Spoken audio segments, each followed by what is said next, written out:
ہم پٹھان یوسف زئی ہیں اور ہمارے خون میں ملاوٹ نہیں ہے کہ امریکہ نے یہ بھی کہا کہ اگر پاکستان نے اپنا ایٹمی پروگرام چلایا تو ہم پاکستان کو ایک مثال بنا دیں گے، 10 سال میں یہ پاکستان ختم ہو جائے گا۔ تو ڈاکٹر عبدالقدیر خان صاحب نے کہا کہ خدا کی قسم یہ کام میرے علاوہ کوئی نہیں کر سکتا کہ انڈیا اور اسرائیل کسی بھی وقت پاکستان کے ایٹمی پروگرام کے اوپر حملہ کر سکتے ہیں۔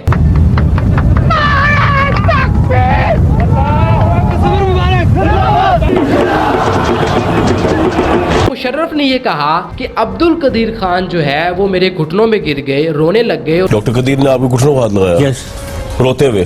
روتے ہوئے۔ اچھا، یہاں تک کہ عبدالقدیر خان کو 14 مہینوں تک اپنی فیملی سے ملنے تک نہیں دیا جا رہا تھا۔ ان کی آنکھیں سوجی ہوئی تھی، ان کی جو جلد تھی وہ لٹکی ہوئی تھی کہ ان کی خدمت اور قربانیوں کے باوجود ان کو تنہا چھوڑ دیا گیا۔ آخری دنوں میں جب وہ وینٹیلیٹر پر تھے تو ان کے منہ سے بہت زیادہ خون آیا کرتا تھا۔ پاکستان حکومت کا کوئی بھی اعلیٰ عہدیدار آپ کے جنازے تک میں شریک نہیں ہوا۔ ڈاکٹر صاحب، زندگی میں کسی بات کا پچھتاوا بھی ہے؟ اس قوم کے لیے کام کرنے کا۔ آپ کا جنم 1 اپریل 1936 کو برطانوی ہندوستان کی ریاست بھوپال میں ہوا۔ اب جو بھوپال علاقہ ہے نا وہ بہت ہی زیادہ خوبصورت علاقہ ہے۔ عبدالقدیر خان اسے ہندوستان کا سوئٹزرلینڈ کہتے تھے کیونکہ وہاں پر اگر آپ جس طرف بھی نظر دوڑائیں گے نا آپ کو ہر طرف ہریالی نظر آئے گی، پرندے چہچہاتے نظر آئیں گے، یہاں تک کہ آپ کو جنگلی جانور بھی وہاں پر نظر آئیں گے۔ 17ویں صدی عیسوی میں دوست محمد خان نے مغلیہ دور کے اندر بھوپال کی بنیاد رکھی تھی کیونکہ اس دور میں وہ پہلے حکمران تھے جنہوں نے اس کے اوپر راج کیا تھا۔ لیکن بعد میں جیسے ہی ہندوستان تقسیم ہوا تو 1949 میں اسے ہندوستان میں شامل کر دیا گیا اور آج یہ مدھیہ پردیش کا حصہ ہے۔ اس وقت بھوپال کے اندر جو ہندو تھے وہ میجورٹی میں تھے جبکہ مسلمان جو تھے وہ مینورٹی میں تھے۔ لیکن عبدالقدیر خان کہتے ہیں کہ اس کے باوجود ہمارا ان کے ساتھ تعلق بہت ہی زیادہ زبردست تھا۔ ہم ایک دوسرے کو بھائی تسلیم کرتے تھے، ایون کہ ایک دوسرے کے گھر کے اندر چلے جاتے، ایک دوسرے کے ساتھ کھیلتے، یہاں تک کہ ایک دوسرے کی عبادت گاہوں میں بھی چلے جاتے تھے۔ اور آپ کہتے ہیں کہ جب ہم چھوٹے ہوتے تھے تو ہم صبح فجر کی نماز پڑھتے تھے اور فجر کی نماز پڑھنے کے بعد کیونکہ ہمیں پتہ ہوتا تھا کہ اس وقت باغ کے اندر سارے کے سارے جو سیکیورٹی گارڈ ہیں یا جتنے بھی مالی ہیں وہ سارے سو رہے ہوتے تھے، تو ہم اپنے دوستوں کو پکڑتے جس میں وہ ہندو بھی ہوتے تھے، عیسائی بھی ہوتے تھے، مسلمان بھی ہوتے تھے، تو ہم باغ میں جاتے اور وہاں جا کے خوب امرود، آم، انگور اور بہت سارے پھل توڑتے اور مزے سے کھاتے۔ پھر جب رستے سے واپس اپنے گھر کی طرف آ رہے ہوتے تھے تو اس دور کے اندر وہاں پر مکئی کی فصل بھی بہت زیادہ ہوا کرتی تھی، تو رستے میں وہ مکئی کی فصل توڑ کے اسے بھی گھر آ کے پکا کے خوب کھایا کرتے تھے۔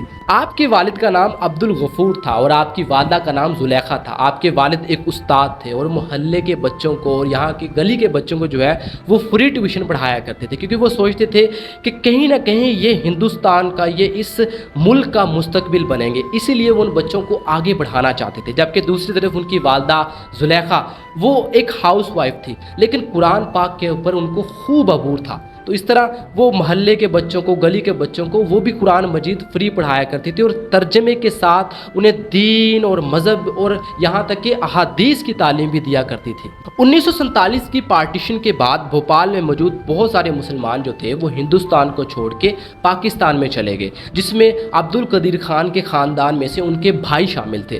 لیکن کہیں نہ کہیں عبدالقدیر خان نے بھی اپنے والد سے کہا کہ مجھے بھی جو ہے وہ پاکستان جانا چاہیے اور وہیں پر اپنی تعلیم کو جو ہے وہ جاری رکھنا چاہیے۔ لیکن آپ کے والد نے کہا کہ آپ میٹرک کر لیں، اس کے بعد آپ کے بھائی جب وہاں پر جا کے سیٹل ہو جائیں گے تو اس کے بعد آپ وہاں پر چلے جائیے گا۔ 1952 کے اندر عبدالقدیر خان نے اپنی میٹرک بھی کمپلیٹ کر لی اور اسی سال آپ ہندوستان چھوڑ کے پاکستان کے شہر کراچی میں آ بسے۔ کراچی پہنچ کر آپ کو اتنی زیادہ دقت محسوس نہیں ہوئی کیونکہ وہاں پر آپ کے بھائی پہلے ہی سے اچھے خاصے کاروبار کر رہے تھے اور اچھے خاصے سیٹل تھے۔ عبدالقدیر خان نے D G Sindh government science college کے اندر ایڈمیشن لے لیا اور وہاں پر اپنی تعلیم جاری رکھی۔ اس کے بعد آپ نے کراچی یونیورسٹی سے BSc فزکس کی۔ پھر آپ نے سوچا کہ مجھے کہیں نہ کہیں اپنے پیروں کے اوپر کھڑا ہونا چاہیے اور مجھے کچھ اپنا کرنا چاہیے تاکہ میں کسی کے سہارے نہ رہ سکوں۔ خیر آپ نے کراچی میٹروپولیٹن کارپوریشن کے اندر ایز اے انسپیکٹر کے جاب کرنا شروع کر دی اور وہ جاب آپ نے 4 سالوں تک کی۔ لیکن اس کے بعد آپ کا دل نہیں کرتا تھا کہ میں یہ جاب کروں کیونکہ آپ کچھ الگ کرنا چاہتے تھے۔ آپ چاہتے تھے کہ میں اس دنیا میں آیا ہوں تو میں اس دنیا میں کچھ چینج لانا چاہتا ہوں، میں کچھ ایسا کرنا چاہتا ہوں کہ لوگوں کی زندگیوں میں کوئی فرق پڑے۔ میں کچھ ایسا کرنا چاہتا ہوں کہ لوگ مجھے ایک لمبے عرصے تک یاد کریں۔ خیر آپ نے فیصلہ کیا کہ میں باہر جاؤں گا اور باہر سے اعلیٰ تعلیم حاصل کروں گا۔ اس کے بعد 1961 کے اندر آپ ویسٹرن برلن پہنچے، جہاں پر آپ نے ٹیکنیکل یونیورسٹی برلن کے اندر ایڈمیشن لے لیا اور وہاں پر میٹلرجی کی تعلیم حاصل کرنا شروع کر دی۔ لیکن وہاں پر جو خرچے تھے وہ بہت زیادہ تھے اور ان کو افورڈ کرنا آپ کے لیے بہت زیادہ مشکل ہوتا جا رہا تھا، یہاں تک کہ آپ وہاں پر چھٹیوں کے اندر مزدوری کرنا شروع کر دی، اور اس مزدوری کے دوران جتنے بھی پیسے جمع ہوتے وہ آپ کی سال بھر کی تعلیم کو مزید کنٹینیو رکھنے کے لیے کام آتے تھے۔ مزدوری کر کے تعلیم حاصل کی، میں نے لیا کچھ نہیں اور دے دیا سب کچھ۔ اسی طرح آپ چھٹیوں کے اندر مزدوری کیا کرتے تھے اور پھر سال بھر تعلیم حاصل کیا کرتے تھے۔ آپ اکثر جو ہے وہ ہالینڈ میں چلے جایا کرتے تھے اور وہاں پر اپنی چھٹیاں گزار لیا کرتے تھے۔ پھر ایک دفعہ جب آپ نے چھٹیاں گزارنے کا فیصلہ ہالینڈ میں کیا تو جب آپ وہاں پہنچے تو آپ اکثر جو ہے وہ اپنی بہن کو جو ہے نا پوسٹ کارڈ بھیجا کرتے تھے۔ تو آپ دکاندار کے پاس گئے، آپ نے ان سے پوسٹ کارڈ لیا اور اس میں کچھ پوسٹ لکھی وغیرہ اور اپنی بہن کو بھیجنے کے لیے انہوں نے دکاندار سے کہا کہ آپ کے پاس جو ہے وہ پاکستان کی ٹکٹ ہے؟ تو دکاندار نے کہا جی نہیں میرے پاس ٹکٹ نہیں ہے۔ عبدالقدیر خان پریشان ہو گئے کیونکہ اس وقت شاپ جو تھی وہ کافی دور تھی۔ تو عبدالقدیر نے کہا دیکھ لیں شاید آپ کے پاس ہو، لیکن دکاندار نے پھر کہا جی نہیں میرے پاس نہیں ہے۔ تبھی پیچھے سے عبدالقدیر خان کے ایک آواز آئی جو کہ ایک لڑکی کی آواز تھی۔ عبدالقدیر خان تبھی پیچھے مڑے تو دیکھا ایک ڈچ خاتون تھی جو کہ جوان تھی۔ انہوں نے عبدالقدیر خان کی طرف مخاطب ہو کر کہا دیکھیں کیا آپ پاکستان سے ہیں؟ تو عبدالقدیر نے کہا جی میں پاکستان سے ہوں، اور کیا آپ پاکستان کی ٹکٹ تلاش کر رہے ہیں؟ تو عبدالقدیر خان نے کہا ہاں جی میں پاکستان کی ٹکٹ تلاش کر رہا ہوں۔ خیر اس لڑکی نے اپنے پرس سے وہ ٹکٹ نکالی اور عبدالقدیر خان کو دے دی۔ عبدالقدیر خان نے وہ ٹکٹ پکڑی اور خوش ہو گئے۔ عبدالقدیر خان نے کہا کہ دیکھیں میں آپ کے لیے کیا کر سکتا ہوں، میں کتنے پیسے ہو گئے مجھے بتا دیجئے۔ اس لڑکی نے کہا دیکھیں مجھے پیسوں کی کوئی ضرورت نہیں ہے، یہ آپ کو اس کی ضرورت تھی میں نے آپ کو دے دی۔ پھر دونوں نے ایک دوسرے کا تعارف کروایا۔ جب اس لڑکی نے عبدالقدیر خان صاحب سے پوچھا کہ آپ کہاں سے آئے ہیں اور آپ یہاں پر کیا لینے آئے ہیں، تو عبدالقدیر خان صاحب نے کہا کہ اصل میں پاکستان سے یہاں پر تعلیم حاصل کرنے آیا ہوں اور ہالینڈ میں تو میں صرف چھٹیاں گزارنے آیا ہوں، اور یہاں کے میں اکثر اپنی بہن کو پوسٹ کارڈ بھیج دیا کرتا تھا، اس لیے مجھے ٹکٹ کی ضرورت تھی تو آپ سے جو ہے وہ مجھے مل گئی اور آپ کا بہت بہت شکریہ۔ پھر عبدالقدیر خان نے جب اس لڑکی سے پوچھا کہ آپ کہاں کی ہیں اور آپ یہاں پر کیا کرتی ہیں، تو اس لڑکی نے کہا کہ پاس ہی یونیورسٹی ہے وہاں پر میں تعلیم حاصل کرتی ہوں۔ پھر مزید گفتگو کے لیے خان صاحب نے ان سے جو ہے وہ ان کا کارڈ مانگ لیا اور اس لڑکی نے ان کو کارڈ بھی دے دیا۔ اور آپ کیا کرتے ہیں کہ میں یہیں پڑھ رہی ہوں، میں کہ تو کارڈ مار دے دیں میں آپ کو خط مت لکھ دوں گا۔ پھر میں واپس گیا، میں نے شکریہ کا خط لکھا، بس طرح ہماری تھوڑی سی کرسپانڈنس ہوئی، پھر وہ برلن آئی مجھ سے ملنے، اور وہاں پر انہوں نے کافی جو ہے وہ گفتگو کرنے کے بعد فیصلہ کیا کہ اب ہمیں جو ہے وہ انگیجمنٹ کر لینی چاہیے۔ لیکن خان صاحب جو تھے تھوڑے سے روایاتی انسان تھے، کیونکہ پاکستان میں تھوڑا سا رواج ذرا ڈیفرنٹ تھا، کیونکہ وہ تو ایک ڈچ خاتون تھی، وہاں تو ان کو اجازت لینے کی ضرورت بھی نہیں تھی، لیکن خان صاحب چاہتے تھے کہ میں اپنے گھر والوں سے اجازت لوں۔ خان صاحب نے اپنی ماں کو خط لکھا اور کہا کہ مجھے ایک یہاں پر لڑکی پسند آئی ہے جس کا نام ہنرینا ہے اور میں اس سے شادی کرنا چاہتا ہوں، آپ اس معاملے میں کیا کہتی ہیں؟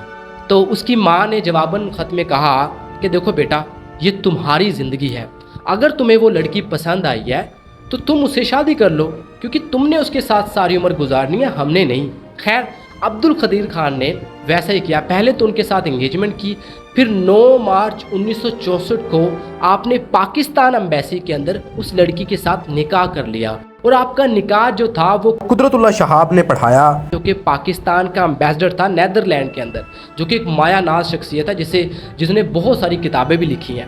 شادی کے بعد آپ اپنی بیوی کے ساتھ ہالینڈ میں شفٹ ہو گئے، لیکن آپ اب سوچ رہے تھے کیونکہ پہلے تو میں خود اپنے خرچے بڑی مشکل سے جو ہے وہ کر رہا تھا پورے، تو اب تو شادی بھی ہو چکی ہے، اب بیوی بھی ہے تو اس کے خرچے بھی پورے کرنے۔ آپ نے فیصلہ کیا کہ اب مجھے جاب کر لینی چاہیے۔ خیر 1965 کے اندر عبدالقدیر خان جو تھے وہ کراچی آئے اور وہاں آ کر آپ نے کراچی نیو اسٹیل مل کے اندر آپ نے اپلائی کر دیا تاکہ مجھے جو مل سکے، لیکن اسٹیل مل والوں نے آپ کو یہ کہہ کر ریجیکٹ کر دیا کہ یہاں پر سیٹیں فل ہیں اور یہاں پر مزید جو ہے وہ لوگوں کے لیے کوئی جگہ نہیں ہے، تو ہم آپ کو جاب پر نہیں رکھ سکتے۔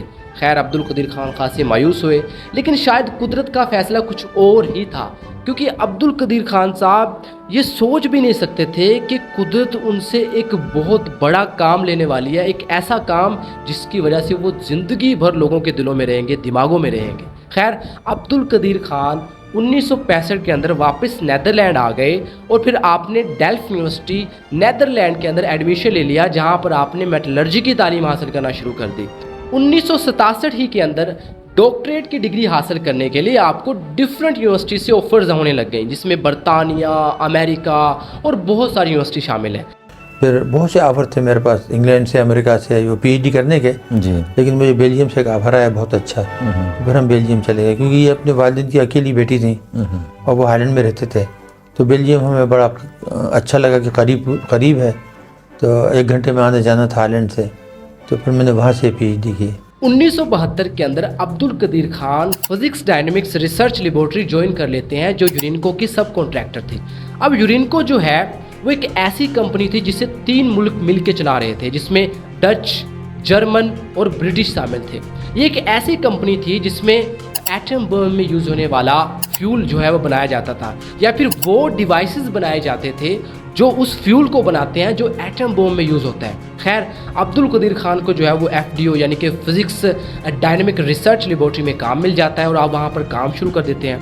लेकिन आपकी कमाल की काबिलियत की वजह से और कमाल की लॉयल्टी की वजह से आपको यूरेनको शिफ्ट कर दिया जाता है। हालांकि यूरेनको जो है वो उसकी मेन ब्रांच है। यूरेनको के अंदर फिर आप जो है वो हर तरह की लैंग्वेज जो है वो बोल सकते थे, जिसमें जर्मन, जिसमें फ्रेंच, जिसमें पर्शियन, इंग्लिश, सब ज़ुबानें जो है वो शामिल थी।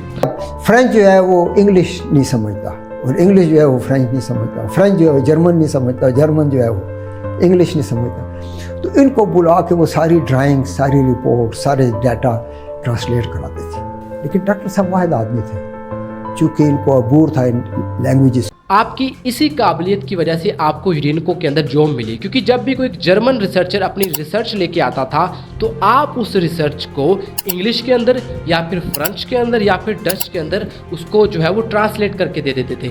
या फिर किसी भी और मुल्क का कोई शहरी या फिर कोई रिसर्चर रिसर्च लेके आता था तो आप उस रिसर्च को उस रिसर्च में तब्दील कर देते थे जो यूरेनको चाहता था, और इसी वजह से आपको वहाँ पर एक आला ओहदे पर जो है वो काम मिल गया। और यहाँ तक कि आपको उनके हसास डॉक्यूमेंट्स तक भी रिसाई मिल गई। आपके ऊपर जो है वो सिक्योरिटी उन्होंने बहुत ज़्यादा कम तैनात कर रखी थी, क्योंकि आप उनके एक लॉयल बंदे बन गए थे। आपने वहाँ पर एक चीज़ सीख ली। आपको यहाँ तक कि ये पता चल गया था कि सेंट्रीफ्यूज का डिज़ाइन कैसा होता है, सेंट्रीफ्यूज को बनाया कैसे जा सकता है, या फिर यूरेनियम की एनरिचमेंट कैसे होती है। अब आप यहाँ सोच रहे होंगे कि यूरेनियम की एनरिचमेंट क्या होती है या फिर सेंट्रीफ्यूज क्या होता है। बहुत ही आसान है। एटम बम चलाने के लिए जिस फ्यूल की ज़रूरत होती है वो एनरिच यूरेनियम ही होती है, और फिर उस एनरिच यूरेनियम को बनाने के लिए जिस डिवाइस की ज़रूरत होती है वो सेंट्रीफ्यूज होता है। अब होता क्या है, जो कुदरती तौर पे ज़मीन से यूरेनियम निकलती है ना, उससे एटम बम नहीं चल सकता। तो उस यूरेनियम को मज़ीद जो है वो सेंट्रीफ्यूज के अंदर डाला जाता है। फिर सेंट्रीफ्यूज जो है वो तकरीबन 65,000 से लेके 1,00,000 रेवोल्यूशन पर मिनट के हिसाब से घूमता है। फिर वो जो उसके अंदर कुदरती यूरेनियम होती है, वो यूरेनियम जो है वो यूरेनियम 238 और यूरेनियम 235 में तब्दील हो जाती है। फिर वो यूरेनियम बाहर निकाल ली जाती है, यानी कि एनरिच यूरेनियम जिसकी ज़रूरत होती है एटम बम में फ्यूल के तौर पे। और सेंट्रीफ्यूज यही काम करता है कि कुदरती जो यूरेनियम है उसको एनरिच यूरेनियम में तब्दील कर देता है, और फिर बाद में यही यूरेनियम एटम बम के अंदर फ्यूल के तौर पे इस्तेमाल होती है। फिर दिन आता है 18 मई 1974। हिंदुस्तान राजस्थान के अंदर अपना पहला एटमी धमाका करता है, जो दुनिया भर के साथ साथ पाकिस्तान के आला ओहदेदारों को हैरान करके रख देता है, क्योंकि पाकिस्तान अब खतरे में पड़ चुका था। इसकी वजह यह थी कि पहले जितनी भी जंगें होती थी वो सारी जो है वो एटमी जंगें नहीं थी, लेकिन अब हिंदुस्तान का पलड़ा जो था वो एटमी धमाके की वजह से पाकिस्तान से भारी हो चुका था। हिंदुस्तान अब पाकिस्तान से ज़्यादा ताकतवर हो चुका था और पाकिस्तान का वजूद खतरे में आ चुका था। लेकिन जुल्फ़िकार अली भुट्टो, जिन्होंने पाकिस्तान के एटॉमिक एनर्जी कमीशन से कहा कि मुझे अब कैसे भी करके बम चाहिए क्योंकि हमारा वजूद खतरे में है, اگر ہم بوم نہیں بنائیں گے تو ہم تباہ ہو جائیں گے۔ ذوالفقار علی بھٹو صاحب نے کہا کہ اب کیسے بھی کر کے چاہے ہمیں پتے کھانے پڑے یا بھوکا رہنا پڑے، ہمیں ایٹم بوم بنانا ہے۔ تبھی پاکستان کی جتنی بھی ایجنسیز تھی، جتنے بھی کمیشنز تھے، جتنے بھی ادارے تھے، سارے کے سارے الرٹ ہو گئے اور ایٹم بوم بنانے کی جدوجہد میں لگ گئے کہ کسی طرح بھی ہمیں ایٹم بوم بنانا ہے، چاہے ہمیں کچھ بھی کرنا پڑے۔ اس وقت پاکستان کا ایک ادارہ Pakistan atomic energy commission atom bomb بنانے کی جدوجہد میں تھا، جس کی سربراہی جو تھے وہ منیر احمد خان کر رہے تھے۔ لیکن وہ ایٹم بوم جو تھا وہ پلوٹونیم کے بیس کے اوپر بنا رہے تھے، جو کہ ایک بہت ہی زیادہ مشکل پروسیس ہوتا ہے، جس میں ایک باقاعدہ ری پروسیسنگ پلانٹ لگانا پڑتا ہے، جو کہ بہت ہی زیادہ مہنگا ہوتا ہے۔ اور اگر وہ اس طریقے سے ایٹم بوم بنانے لگ جاتے تو انہیں کم سے کم 50 یا 60 سال لگ جاتے، لیکن پاکستان کے پاس اتنا وقت نہیں تھا۔ لیکن جب اس چیز کی خبر عبدالقدیر خان صاحب کو ملی کہ ہندوستان اپنا پہلا ایٹمی دھماکہ کر چکا ہے، تو انہوں نے پاکستان ایمبیسی جو کہ نیدرلینڈ میں موجود تھی ان سے رابطہ کیا کہ مجھے پاکستان اٹامک انرجی کمیشن میں جاب چاہیے، کیونکہ میرے پاس کچھ ایسے آئیڈیاز ہیں۔ لیکن اس ایمبیسی نے آپ کو کہا کہ دیکھیں وہاں پر جاب ملنا بہت زیادہ مشکل ہے، اور یہ کہہ کے ان کی بات کو اگنور کر دیا۔ پھر آپ نے بھٹو کو ایک خط لکھا جس میں آپ نے یہ کہا کہ میرے پاس کچھ ایسے آئیڈیاز ہیں جس کی وجہ سے میں ایٹم بم بنا سکتا ہوں، لیکن آپ کے اس خط کو کسی نے نہیں پڑھا اور اس کو ان نوٹس کر دیا گیا۔ لیکن پھر ستمبر 1974 کو آپ نے دوبارہ خط لکھا، اس دفعہ یہ خط بھٹو صاحب کے ہاتھ لگا اور اس میں یہ لکھا ہوا تھا کہ میں ڈاکٹر عبدالقدیر خان، میرے پاس ایک ایسے آئیڈیاز ہیں، ایسی سوچ اور ایسی ٹیکنیک ہے کہ جس سے ہم کم سے کم عرصے میں ایٹم بوم بنا سکتے ہیں۔ جیسے ہی بھٹو صاحب نے وہ خط پڑھا تو ذوالفقار علی بھٹو صاحب نے کہا کہ مجھے کسی بھی قیمت پر یہ بندہ چاہیے، اور پھر عبدالقدیر خان کے اوپر ایک سیکیورٹی چیک لگا دیا گیا کہ چیک کیا جائے کہ آیا کہ یہ بندہ واقعی لوئل ہے یا پھر یہ کسی ایجنسی کا بندہ ہے جو ہمیں دھوکہ دے رہا ہے۔ خیر اس کے بعد عبدالقدیر خان صاحب کے اوپر ایک سیکیورٹی چیک لگا دیا گیا اور بشیر الدین شاہ کی جو ہے وہ سربراہی میں عبدالقدیر خان صاحب سے کچھ گفتگو بھی کی گئی اس حوالے سے۔ پھر دسمبر 1974 کو ڈاکٹر عبدالقدیر خان پاکستان پہنچ جاتے ہیں اور ایئرپورٹ سے سیدھا ٹیکسی پکڑ کے پاکستان کے وزیر اعظم سیکریٹریٹ پہنچ جاتے ہیں۔ اس وقت وہاں پر defence secretary Ghulam Ishaq Khan, foreign office diplomat آغا شاہد، وزیر خزانہ مبشر حسن اور پاکستان کے وزیر اعظم ذوالفقار علی بھٹو موجود تھے۔ عبدالقدیر خان صاحب نے اپنی بات کا آغاز کرتے ہوئے کہا کہ میرے پاس ایک ایسا طریقہ ہے جس پر میں نے کئی سالوں تک ریسرچ کی ہے اور کئی سالوں تک اس کو سیکھا ہے اور سمجھا ہے، اور وہ طریقہ ہے سینٹریفیوجز کو استعمال کر کے یورینیم کی انریچمنٹ کر کے ایٹم بوم بنانا، اور یہ طریقہ بہت ہی جلدی ہمیں ایٹم بوم بنا کر دے سکتا ہے۔ کیونکہ عبدالقدیر خان صاحب کو اس کے اوپر خاصا تجربہ بھی تھا، کیونکہ یونکو کے اندر وہ اس کے اوپر خاصا کام کر چکے تھے۔ خیر جیسے ہی ذوالفقار علی بھٹو صاحب نے ان کی یہ بات سنی تو انہوں نے ایک جملہ کہا، "He seems to make sense"۔ سال 1976 doctor Abdul Qadeer Khan Pakistan atomic energy commission کو جوائن کر لیتے ہیں، لیکن وہاں پر ان کا ایکسپیرینس جو تھا وہ بالکل بھی اچھا نہیں تھا، کیونکہ وہاں پر جتنے بھی لوگ تھے وہ دل لگا کر کام نہیں کر رہے تھے۔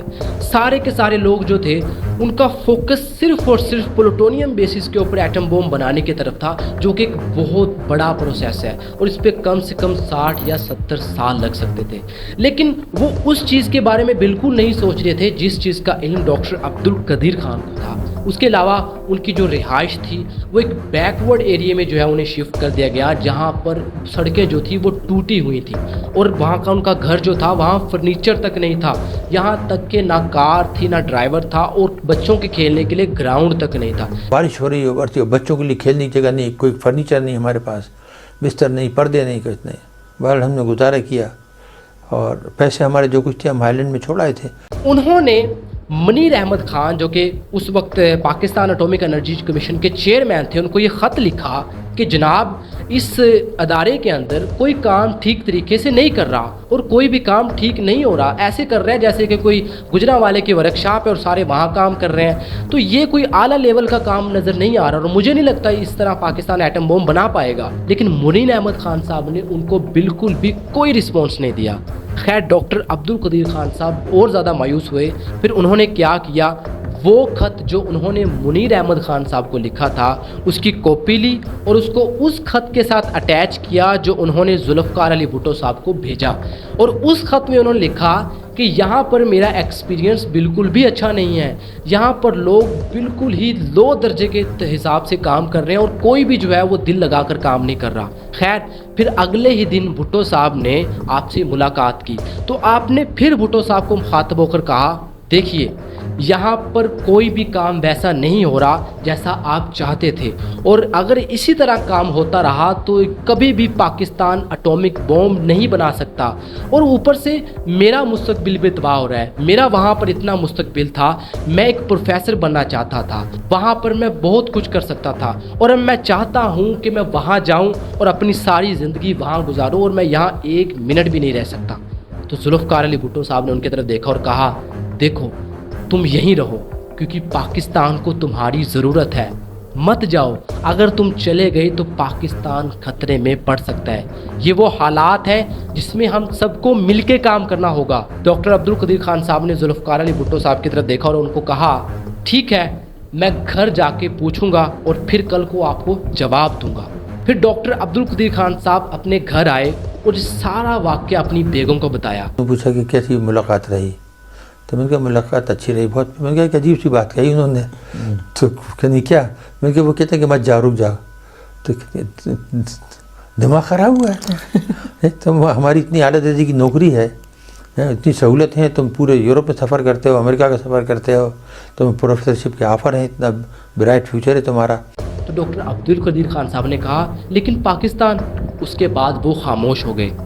پھر آپ کی بیگم نے ان کی طرف دیکھا اور ان کا ہاتھ پکڑ کے نیچے بیٹھ گئی اور کہا دیکھو مجھے تمہاری دو باتیں بہت زیادہ پسند ہیں، ایک یہ کہ تم جھوٹ نہیں بولتے، اور دوسری یہ کہ تم بہت زیادہ رحم دل ہو، تم ہر کسی کی مدد کرنے کو تیار ہو جاتے ہو۔ پھر انہوں نے بہت ہی زیادہ آرام سے عبدالقدیر خان صاحب کو کہا کہ کیا تمہارے اس یہاں رہنے سے پاکستان کو کوئی فائدہ پہنچ سکتا ہے؟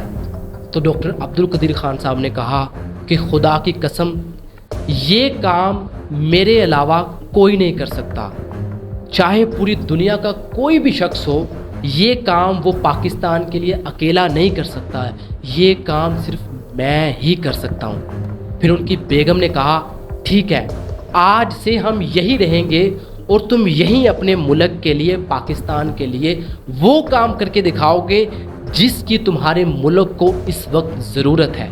پھر آپ کی بیگم نے کہا میں واپس نیدرلینڈ جا کے اپنے والدین کو سمجھانے کی کوشش کروں گی کہ میرا پاکستان کے اندر دل لگ گیا ہے اور وہاں کے موسم بہت اچھے ہیں، وہاں کے لوگ بہت اچھے ہیں، ہم وہیں رہیں گے، اور ہم آپ کو جو ہے نا وہ سردیوں میں آپ ہمارے پاس آ جایا کریے گا، اور گرمیوں میں ہم سارا خاندان جو ہے وہ آپ کو ملنے آ جایا کریں گے۔ پھر آپ نے ذوالفقار علی بھٹو صاحب سے ملاقات کی اور کہا کہ ٹھیک ہے میں اپنے پاکستان کے لیے کچھ بھی کرنے کو تیار ہوں، لیکن میں ان لوگوں کے ساتھ اس طرح کام نہیں کر سکوں گا کیونکہ اس طرح تو ہم کبھی بھی اٹامک بوم نہیں بنا سکیں گے۔ پھر ڈاکٹر عبدالقدیر خان صاحب کو ذوالفقار علی بھٹو نے مخاطب کرتے ہوئے کہا ٹھیک ہے آپ مجھے صرف 2 دن دیں، 2 دن بعد سب کچھ ٹھیک ہو جائے گا۔ اس کے بعد ایک میٹنگ رکھی گئی فورن آفس کے اندر جس کی سربراہی جو تھے وہ غلام شاہ صاحب اور آغا شاہی کر رہے تھے۔ انہوں نے ڈاکٹر عبدالقدیر خان صاحب کو کہا کہ دیکھیں ہم آپ کے سامنے ایک پیشکش رکھتے ہیں، ہم آپ کو پاکستان اٹامک انرجی کمیشن کا چیئرمین بنانے کے لیے تیار ہو گئے ہیں، کیا آپ اس کا چیئرمین بننا چاہتے ہیں؟ لیکن ڈاکٹر عبدالقدیر خان صاحب نے ان کو منع کر دیا اور کہا کہ اس طرح تو پوری دنیا کے کان کھڑے ہو جائیں گے، کیونکہ دنیا جانتی ہے کہ میرے پاس ایسی کیا ٹیکنالوجی ہے، ایک ایسی کیا ٹیکنیک ہے جس کی وجہ سے پاکستان کہاں پہنچ سکتا ہے۔ تو اسی لیے آپ اس طرح کریں، مجھے اس کا چیئرمین نہ بنائیں بلکہ ایک الگ ادارہ قائم کر دیں اور اس پروجیکٹ کو پاکستان اٹامک انرجی کمیشن سے بالکل علیحدہ کر دیں۔ پھر ویسا ہی ہوا، پاکستان کے شہر کوہٹا کے اندر ایک ادارہ قائم کیا گیا جس کا نام تھا ERL، جس کی سربراہی جو تھی وہ ڈاکٹر عبدالقدیر خان کر رہے تھے، اور اس پروجیکٹ کو 706 پروجیکٹ کے نام سے بھی جانا جاتا ہے، اور یہ پروجیکٹ جو تھا وہ ملٹری اور پرائم منسٹر کے انڈر تھا، جس کی ساری نگرانی جو تھی وہ آغا شاہی اور غلام شاہ صاحب اور باقی دوسرے جو ہے وہ عہدیداران کر رہے تھے، اور اس کو جو ہے وہ عبدالقدیر خان صاحب ہیڈ کر رہے تھے۔ اس ادارے کے بننے کے بعد عبد القدیر خان صاحب نے پیچھے مڑ کے نہیں دیکھا. عبد القدیر خان صاحب نے پورے ملک میں سے سب سے زیادہ قابل لوگ تلاش کرنا شروع کر دیے. پوری دنیا بھر سے ان سائنٹسٹ کو تلاش کرنا شروع کر دیا جو پاکستان سے تعلق رکھتے ہیں اور قابل ہیں. آپ نے ڈیفرنٹ قسم کے سائنٹسٹ کو بلایا, ان کی انویسٹیگیشن کی. میں پہلا انجینئر تھا جو باہر سے آیا تھا امریکہ سے. انہوں نے باہر سے کافی لوگ لے کے آئے تھے, یورپ سے, امریکہ سے, کینیڈا سے, جاپان سے. تو میں پہلا پاکستانی تھا جس کو امریکہ سے. تو ان کو یہ فکر تھی کہ کہیں یہ ایجنٹ نہ ہو. ذوالفقار علی بھٹو صاحب کو اس چیز سے بالکل بھی غرض نہیں تھی کہ آپ PRL میں کام کریں یا پھر پاکستان اٹامک انرجی کمیشن میں کام کریں. اس سے ان کو کوئی غرض نہیں تھی. وہ چاہتے تھے کہ کسی بھی طرح ایٹم بوم بنایا جائے, پاکستان کے لیے ایٹم بوم بنایا جائے, چاہے آپ کو اس کے لیے جو بھی کرنا پڑے, چاہے آپ کو جو بھی دینا پڑے, جس چیز کی بھی آپ کو ضرورت ہو ہم آپ کو دیں گے, چاہے ہم کو بھوکا ہی کیوں نہ رہنا پڑے. اب ERL کو چلانے کے لیے سالانہ $25 ملین کی ضرورت پڑتی تھی, کیونکہ اسی کے اندر سارا کچھ مینیج ہوتا تھا. سارے سپلائی, ساری چیزیں اس میں آتی تھی, ساری اس میں کنسٹرکشن ہوتی تھی, ساری چیزیں اس میں مینیج ہوتی تھی, یہاں تک کہ سب کی تنخواہیں جو تھی وہ اسی میں سے دی جاتی تھی. تنخواہ انہوں نے مجھے 6 مہینے بعد 3,000 روپے دی تنخواہ. خیر, عبد القدیر خان صاحب نے جب وہاں پر کوہوٹا میں ایک ہال بنانا شروع کیا جس میں ان سینٹریفیوجز کو فٹ کیا جانا تھا. اب اگر اس ہال کے اندر 2 یا 3 سینٹریفیوجز بھی کم رہ جاتے تو اس سارے کے سارے ہال کو گرا کر ایک نیا ہال بنانا پڑتا تھا. اور یہ انہوں نے تقریباً 3 یا 4 دفعہ کیا, اور چوتھی دفعہ جا کر ایک نیا ہال بنا جس میں سارے کے سارے سینٹریفیوجز فٹ آ گئے. اب یہی مشکل جو تھی وہ ڈاکٹر عبد القدیر خان صاحب کو بھی شروع میں بہت زیادہ پیش آئی, کیونکہ وہ سارے کے سارے سینٹریفیوجز جو تھے وہ بہت زیادہ پاکستان کے بنائے ہوئے تھے, جس کی وجہ سے جب یورینیم کو اس کے اندر ڈالتے تھے, اب یورینیم کو جو ہے وہ انرچ کرنے کے لیے کم سے کم اس سینٹریفیوج کو 65,000 سے لے کے 1,00,000 RPM تک گھومنا پڑتا تھا. لیکن وہ کیا ہوتا تھا, وہ صرف 40,000 RPM پر بھی سارے کے سارے سینٹریفیوجز جو تھے وہ ٹوٹنا شروع ہو جاتے تھے. اب یہ عبد القدیر خان صاحب کے لیے ایک بہت بڑا چیلنج تھا. پھر انہوں نے کیا کیا, ایک خاص قسم کی جو ہے نا وہ سٹیل منگوائی جو 1,00,000 یا 65,000 RPM پر بھی نہیں ٹوٹتی تھی. عبد القدیر خان صاحب نے اس پروجیکٹ کو بنانے کے لیے دن رات ایک کر دیے. وہ خوب محنت کرتے اور سارے کے سارے سائنٹسٹ کے ساتھ مل کے لگاتار کام کرتے رہتے, یہاں تک کہ اگر سائن کروانے ہو, چیزوں کو ڈیل کرنا ہو, سامان منگوانا ہو, سارا کا سارا کام وہ خود کرتے. اور وہ ایک 1 مین آرمی بن چکے تھے. یہاں تک کہ جب بھی وہ کسی سائنٹسٹ کے ذمہ کوئی کام لگاتے اور کہتے کہ جب تم نے یہ کام کمپلیٹ کر لیا تو تم نے مجھے لازمی کال کرنی ہے. خیر, پھر وہ اپنے گھر چلے جاتے, اور یہاں تک کہ اگر آدھی رات کو بھی کال آتی کہ کام ہو گیا تو وہ گاڑی اٹھاتے اور خود ڈرائیو کر کے وہاں پر لیب میں پہنچتے. اب وہاں جا کے وہ یہ نہیں کہتے تھے کہ کام ہوا یا نہیں ہوا, بلکہ وہ کیا کرتے, 2 کافی بناتے, ایک کافی اس سائنٹسٹ کو دیتے اور دوسری کافی وہ خود پکڑتے اور کہتے اور سناؤ کیا حال ہے. پھر وہ اس کام کے بارے میں نہیں پوچھتے کیونکہ ان کو پتا تھا وہ کام ہو چکا ہے. کوہوٹا کے اندر کام اتنی تیزی سے ہو رہا تھا کہ دنیا بھر کے کان کھڑے ہو رہے تھے, یہاں تک کہ CIA نے امریکہ کو کہا کہ کوہوٹا کے اندر کچھ عجیب ہو رہا ہے. خیر, اب ذوالفقار علی بھٹو سمجھ چکے تھے کہ اگر کسی کو تھوڑی سی بھی کوہوٹا کے اندر ہونے والے پروجیکٹ کی یا پھر پاکستان کے ایٹمی پروگرام کی بھنک لگ گئی تو پاکستان کا یہ پروگرام خطرے میں پڑ جائے گا. تو انہوں نے کیا کیا, ایک بڑی کمال کی گیم کھیلی. انہوں نے پوری دنیا کا دھیان کوہوٹا سے ہٹا کر ایک پلوٹونیم کے پلانٹ پر لگا دیا, کیونکہ انہوں نے کہا فرانس سے کہ ہم آپ سے پلوٹونیم کا پلانٹ چاہتے ہیں, کیونکہ ہم پاکستان کے اندر نیوکلیر انرجی جو ہے وہ جنریٹ کرنا چاہتے ہیں اور بجلی وغیرہ پیدا کرنا چاہتے ہیں, اور یہ فلانے کچھ پروجیکٹس ہیں اور وغیرہ وغیرہ. تو ساری دنیا کا دھیان جو ہے وہ پلوٹونیم کی طرف ہو گیا کہ پاکستان تو پلوٹونیم پہ کام کر رہا ہے. خیر, پوری دنیا نے فرانس کے اوپر یہ فورس لگائی اور پوری دنیا نے فرانس کے اوپر یہ دباؤ ڈالا کہ آپ پاکستان کی بالکل بھی مدد نہیں کریں گے, اور ویسا ہی ہوا جیسے کہ ذوالفقار علی بھٹو کو پتا تھا. یہاں تک کہ CIA کی رپورٹ کے مطابق جو فرانس تھا ان کو پوری دنیا نے 300 کے قریب میمو بھیجے کہ آپ پاکستان کو پلوٹونیم نہیں دیں گے. پھر 1977 میں جب مارشل لا لگا تو ضیاء نے پاکستان اٹامک انرجی کمیشن اور ERL کو اپنے انڈر کر لیا, لیکن وہ بھی کہیں نہ کہیں ان پروگرامز کی حمایت ہی کر رہے تھے, کیونکہ وہ جانتے تھے کہ खित्ते में पाकिस्तान हिंदुस्तान के सामने अनबैलेंस्ड है और एक एटम बॉम्ब ही है जो उन्हें बैलेंस कर सकता है। वो पाकिस्तान के इन प्रोग्राम्स की खूब हमायत करते और जिस चीज़ की उन्हें ज़रूरत होती उनको प्रोवाइड करते। बिल्कुल जुल्फ़कार अली भुट्टो ही की तरह वो नहीं चाहते थे कि दुनिया को इन प्रोग्राम्स की भनक लगे। वो अक्सर ERL लैब में जाया करते थे, लेकिन वो कभी भी दिन में नहीं जाया करते थे क्योंकि वो नहीं चाहते थे कि दुनिया को इस चीज़ की खबर मिले। वो छुपके से ERL में जाया करते थे। एक दिन जब वो उन लैब्स में गए तो उन्होंने देखा कि सारी टेक्नोलॉजी जो थी वो जदीद थी, सब कुछ बड़े एक जदीद अंदाज में हो रहा था। जब उन्होंने अब्दुल कदीर खान साहब से गुफ्तगू की और पूछा कि कब तक पाकिस्तान एटमी ताकत बन सकता है, तो जब अब्दुल कदीर खान साहब ने उनको बताया तो ज़ियाउल हक बहुत ज़्यादा खुश हुए। तो उसी दिन उन्होंने उस लैब का नाम ERL से काट कर KRL लिख दिया गया, यानी कि doctor Abdul Qadeer Khan research laboratory. Doctor Abdul Qadeer Khan और उनकी टीम जब उस मरहले में पहुंच रही थी जहां से एटम बॉम्ब सिर्फ चंद अरसे ही दूर था, तभी एक बहुत बड़ा हादसा हो जाता है। सितंबर 1981 को एक जंजला आता है जिसकी वजह से कोहोटा में मौजूद वो 4000 सेंट्रीफ्यूजेस जो कि 65,000 RPM पर घूम रहे थे, वो सारे के सारे तबाह हो जाते हैं। और सारे के सारे तबाह होने की वजह से मिलियंस ऑफ डॉलर का नुकसान होता है। जब ज़िया को इस चीज़ की खबर मिलती है तो वो डॉक्टर अब्दुल कदीर से रब्ता करते हैं, तो वो पूछते हैं अब क्या होगा। तो डॉक्टर अब्दुल कदीर खान साहब कहते हैं कि अब हमें ज़ीरो से स्टार्ट करना होगा, लेकिन इसमें हमें अब कोई परेशानी नहीं है क्योंकि अब हमें सेंट्रीफ्यूजेस को डिज़ाइन करना आ गया है, हम अब खुद अपने तौर पे सेंट्रीफ्यूजेस बना सकते हैं। फिर 1983 में डॉक्टर अब्दुल कदीर खान और उनकी टीम ने 5000 के करीब सेंट्रीफ्यूजेस बना लिए। फिर दिन आता है 1984। डॉक्टर अब्दुल कदीर खान साहब कहते हैं कि हम एटम बॉम्ब बना चुके थे, यहाँ तक कि मैंने ज़िया को ये भी कहा कि हम एटम बॉम्ब बना चुके हैं, अब आप आपके कहने पर और आपके इशारे पर उसका टेस्ट कर सकते हैं। लेकिन उन्होंने कहा कि ज़िया ने ये कह के हमें इनकार कर दिया कि इस वक्त अफ़गानिस्तान में सोवियत यूनियन के साथ अफ़गानिस्तान में अमेरिका की जंग हो रही है और हम जो है उनके इत्तेहादी हैं और वो हमें बिलियंस ऑफ डॉलर प्रोवाइड कर रहा है। अगर हम ये टेस्ट करेंगे, पहली चीज़ तो ये होगी कि वो हमें बिलियंस ऑफ डॉलर देने से इनकार कर देगा, और दूसरा नुकसान हमें ये होगा कि अगर हम एटमी टेस्ट करेंगे तो इस खित्ते में सबसे पहले अमन को बर्बाद करने वाले हम होंगे, जिसकी वजह से जितनी भी ताकतें हैं वो सारी हमारे ऊपर हावी हो जाएंगी और वो हमारे एटमी प्रोग्राम के लिए एक बहुत बड़ा खतरा होंगी। जी देखिए, हमने तो 84 में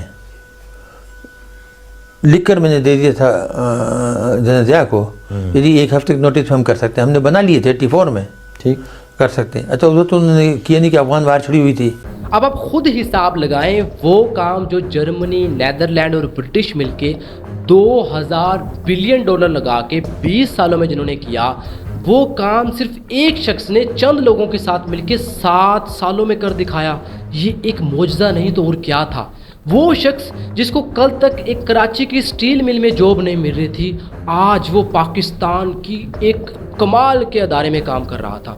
इस चीज़ की खबर दुनिया को बिल्कुल भी नहीं थी कि पाकिस्तान एक एटमी ताकत बन चुका है, लेकिन ये खबर दुनिया तक तब पहुंची जब एक शख्स डॉक्टर अब्दुल कदीर खान को उसके घर मिलने आया। 28 जनवरी 1987 को जब डॉक्टर अब्दुल कदीर खान अपने घर E7 में मौजूद थे, तभी उनका सिक्योरिटी गार्ड उनके पास आया और उसने कहा कि बाहर एक शख्स है जिसका नाम है मुशाहिद हुसैन सैयद और वो आपसे मिलना चाहते हैं और उनके साथ एक और शख्स भी मौजूद है।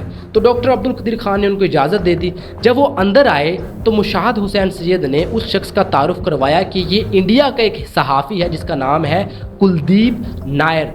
और जब कुलदीप नायर ने डॉक्टर अब्दुल कदीर खान साहब से गुफ्तगू शुरू की तो वो काफ़ी लंबे जो है वो टाइम तक एक दूसरे के साथ गुफ्तगू करते रहे, जिसमें उन्होंने हिंदुस्तान और पाकिस्तान के हालात को देखा, जिसमें उन्होंने रिलीजियस बहस की। फिर जब उस गुफ्तगू का इख्तिताम होने लगा तो कुलदीप नायर ने कहा कि देखें, अगर आप 10 एटॉमिक बॉम्ब बनाएंगे तो हम 100 बनाएंगे, तो आप फिर क्या करेंगे। तो डॉक्टर अब्दुल कदीर खान खामोश और उन्होंने कहा कि आपके लिए सिर्फ 3 एटॉमिक बॉम्ब ही काफ़ी हैं। फिर जब कुलदीप नायर वतन वापस गया तो उसने उस सारी गपशप को जो एक चाय के ऊपर हुई थी अब्दुल कदीर खान साहब के साथ, उसने एक इंटरव्यू बनाकर लंदन ऑब्जर्वर को 20,000 पाउंड में बेच दिया। और फिर ये खबर दुनिया भर में फैल गई कि पाकिस्तान एक एटमी ताकत है। और उसी दौरान, उसी अरसा के दौरान जब ये गपशप हो रही थी, तो पाकिस्तान और हिंदुस्तान की जो अफवाज थी वो कहीं ना कहीं बॉर्डर के ऊपर मौजूद थी, क्योंकि इंडिया की जो फौज थी वो बॉर्डर में पाकिस्तान के बिल्कुल सामने कुछ एक्टिविटीज़ कर रही थी। इसी तरह पाकिस्तान की अफवाज बिल्कुल उस खतरे के वजह से वो भी बॉर्डर पे मौजूद थी। लेकिन जब ये खबर, इस इंटरव्यू की खबर इंडिया तक पहुंची तो उन्होंने अपनी अफवाज को वापस बुला लिया और ये जंग जो कि कहीं ना कहीं होने वाली थी वहीं पर इख्तिताम पजीर हो गई। लेकिन ये खबर जो दुनिया तक पहुंच चुकी थी कि पाकिस्तान एक एटमी ताकत बन चुका है या फिर बनने वाला है, जो छुपाई जा रही थी, वो खबर अब दुनिया तक पहुंच चुकी थी। जब अमेरिका को इस चीज़ का पता चला कि पाकिस्तान जो है वो एटमी ताकत बन रहा है या फिर बन चुका है, तो उन्होंने पाकिस्तान गवर्नमेंट के ऊपर दबाव डालना शुरू कर दिया। उन्होंने ज़िया के ऊपर दबाव डाला कि हमें बताएं कि पाकिस्तान में कोहाटा के अंदर ऐसा क्या हो रहा है जो आप हमें नहीं बता रहे। लेकिन ज़िया ने कहा वहाँ कुछ ऐसा नहीं हो रहा, आप वैसे कर रहे हैं। उन्होंने कहा ठीक है, अगर आप ये कहते हैं कि कुछ भी कहीं नहीं हो रहा तो आप एनपीटी के ऊपर साइन करें। अब एनपीटी जो है ना एक ट्रीटी होती है जिसमें कोई भी मुल्क जो है वो ये कहता है कि आइंदा मैं किसी भी जो है वो न्यूक्लियर एक्टिविटी के अंदर या न्यूक्लियर एनर्जी या कोई भी प्रोग्राम बनाने के लिए हिस्सा नहीं लूँगा। तो जब उन्होंने कहा ज़िया को कि आप एनपीटी के ऊपर साइन करें, तो ज़िया ने कहा देखिए हम क्यों करें, इंडिया ने भी तो एटमी ताकत बनाई है, बाकी लोगों ने भी तो बनाया है, उनसे क्यों नहीं करवा रहे। आखिर पाकिस्तान ही वो मुल्क क्यों है कि जिससे आप ये साइन करवाना चाह रहे हैं। But you won't sign that nuclear non-proliferation treaty, will you? No. Why won't you do that? John, freedom has no price. लेकिन अमेरिका को पाकिस्तान के ऊपर खासा शक था और उन दिनों ये खबरें भी फैल रही थी कि अमेरिका किसी भी वक्त पाकिस्तान के शहर कोहाटा के ऊपर हमला कर सकता है और वो पाकिस्तान की जो एटमी प्रोग्राम है उसको तबाह कर सकता है। जिसकी वजह से ज़िया तक जब ये खबर पहुंची तो ज़िया ने जो है वो सिक्योरिटी बढ़ा दी और जगह जगह जो है वो मिलिट्री को खड़ा कर दिया। यहाँ तक कि दिन रात एयरफोर्स के जो जहाज़ थे वो कोहाटा के ऊपर गर्दिश करना शुरू कर दे। फिर एक लड़का जो कि स्कूल जा रहा था वो अपनी आम रूटीन के अंदर जो है वो पत्थरों को जो है वो ठोकरें मारता जा रहा था। जब उसने एक पत्थर को ठोकर मारी तो उसने देखा कि ये पत्थर जो है वो थोड़ा सा अजीब है। उसने हाथ में उठाया, तब भी उसने उसी वक्त कोहाटा के नज़दीक ही जो एयर बेस थी पाकिस्तान की, जहाँ पर कुछ मिलिट्री के अफराद थे, उनको दिखाया कि भाई मुझे ये पत्थर मिला है लेकिन ये पत्थर लग नहीं रहा। जब उन्होंने देखा तो वाकई वो पत्थर नहीं था बल्कि वो एक कैमरा था जो कि वीडियो बना सकता था और ऑडियो को रिकॉर्ड कर सकता था। जब इस चीज़ की खबर दोबारा पाकिस्तान के ओहदेदारों या ज़िया तक पहुंची तो उन्होंने सिक्योरिटी मज़ीद बढ़ा दी और इर्द गिर्द कोहाटा की दीवारों के उन्होंने पाकिस्तान के कुछ सिविलियंस या फिर कुछ अफराद को खड़ा कर दिया जो कि वर्दी में नहीं थे, तो कि चेक कर रहे थे कि कौन आ रहा है, कौन जा रहा है या फिर कौन या क्या एक्टिविटी वहाँ पर हो रही है। लेकिन अमेरिका जो है वो मुसलसल ज़िया के ऊपर दबाव डाल रहा था, मुसलसल ये कोशिश कर रहा था कि किसी तरह ज़िया मान जाए कि पाकिस्तान एक एटमी प्रोग्राम पर काम कर रहा है, लेकिन ज़िया नहीं मान रहे थे। फिर उन्होंने अपने फार्मर जनरल वाल्टर को पाकिस्तान भेजा जिन्होंने ज़िया से गुफ्तगू की और कहा कि आप सच सच बता दें कि आप क्या कर रहे हैं। ज़िया ने अपनी वही जो है वो बात दोहराई कि हम कुछ नहीं कर रहे, आप बिला फिक्र हो जाए, हम कोई ऐसा काम नहीं कर रहे कि जो आप सोच रहे हैं कि हम कोई एटम बम बना रहे हैं। लेकिन उन्होंने क्या किया, ज़िया के हाथों में कुछ तस्वीर थमाई। जब ज़िया ने वो देखा हैरान तो हुए लेकिन ज़िया मुस्कुरा दिए। असल में वो तस्वीर जो थी वो कोहाटा की उन बिल्डिंग्स की थी जहां एटमी प्रोग्राम जो है वो चल रहा था, क्योंकि वो सैटेलाइट से ली गई अमेरिका की कुछ तस्वीर थी। तो वाल्टर ने ज़िया की तरफ देखते हुए कहा कि अगर आप कह रहे हैं कि वहाँ कुछ नहीं हो रहा तो मुझे ये बताएं कि ये सैटेलाइट से ली गई तस्वीर, यहाँ ऐसा क्या हो रहा है। तो ज़िया ने कहा कुछ नहीं, बस वहाँ पर कुछ कंस्ट्रक्टर हो रही है और कुछ वहाँ ऐसा कोई काम नहीं है। उन्होंने ये बात कह के टाल दिया।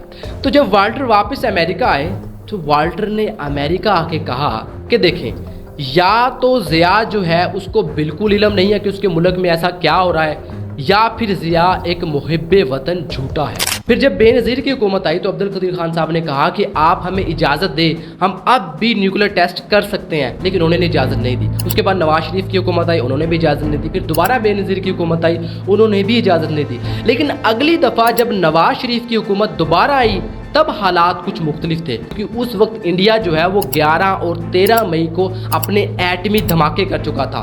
पूरे पाकिस्तान से नवाज शरीफ के ऊपर दबाव आ रहा था कि आप एटमी जो है वो धमाके करें। यहाँ तक कि तमाम पॉलिटिकल पार्टी नवाज शरीफ के खिलाफ हो चुकी थी। उन्होंने कहा कि अगर आप एटमी धमाके नहीं करेंगे तो अवाम आपका धमाका कर देगी।